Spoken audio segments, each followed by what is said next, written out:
అలాంటి సినిమాలను ప్రోత్సహించలేదు. అలాంటి వాళ్ళకి అవార్డు రాలే జేబీఎం సినిమా లాంటి వాటికి. కానీ ఇవాళ పోలీస్ అధికారులు చట్టబద్ధంగా ఉండేటువంటి డ్యూటీలో ఉంటారు. వాళ్ళని బట్టలు ఇప్పేసి ఒక స్మగ్లర్ పాత్రలో ఒక స్మగ్లర్ పాత్రలో ఉండేటువంటి ఒక స్మగ్లింగ్ చేసేటువంటి హీరోలు పోలీస్ అధికారులను పోలీస్ స్టేషన్లలో బయట బట్టలు ఇప్పేసి నిలబెట్టి యథేచ్ఛగా స్మగ్లింగ్ చేసేటువంటి సినిమాలకు మాత్రం కేంద్రం నుంచి అవార్డులు వస్తున్నాయి. ఏం చేయాలి? ఇలాంటిదైనా మీరు ప్రోత్సహించేది? ఏ సినిమాను మేము గౌరవిస్తాం. సినిమాలో ఒక ఎంటర్టైన్మెంట్ పబ్లిక్ ఉంటది, కానీ పబ్లిక్ ఎలాంటి మెసేజ్ ఇస్తారు? స్మగ్లర్ హీరోలు అవుతారంట. ఒక అవేర్నెస్ ఇచ్చేటువంటి లాయర్ జీరో అయితే ఎట్లా? ఒకవేళ అక్కడ స్మగ్లింగ్ జరుగుతున్నప్పుడు దాన్ని కట్టడి చేసేటువంటి పోలీస్ అధికారి జీరో ఎట్లా అవుతాడు? ఇది సమాజం ఆలోచించాలి.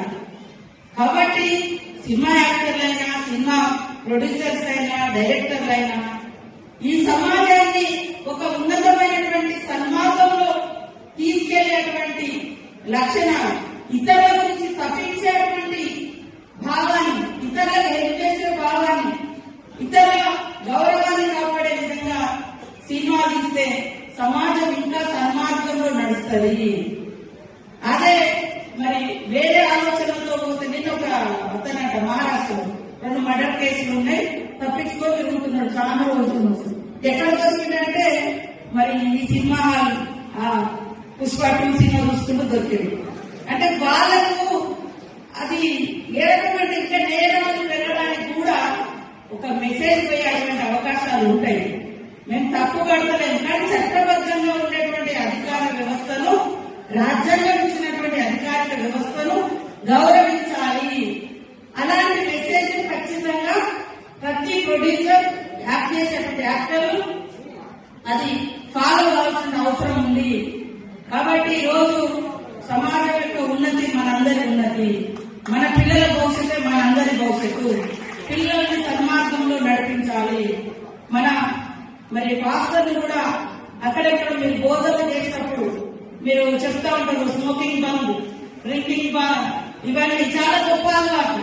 వాస్తవానికి తాగొద్దు, చుట్టదాలకు హెల్త్ పాడైతుంది, వీరు ప్రాణి తాగొద్దు, ఇవన్నీ ఇట్లాంటి లక్షణాలు చెప్తుంటారు.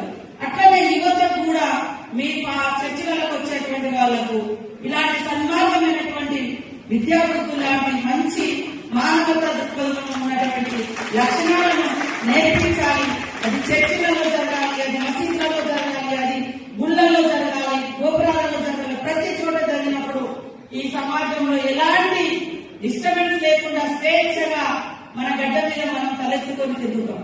ఇవాళ ఒక అమ్మాయి బయటకు వచ్చి ఇంటికి పోవాలంటే రాత్రి అయిందంటే భయపడే పరిస్థితి ఎందుకు?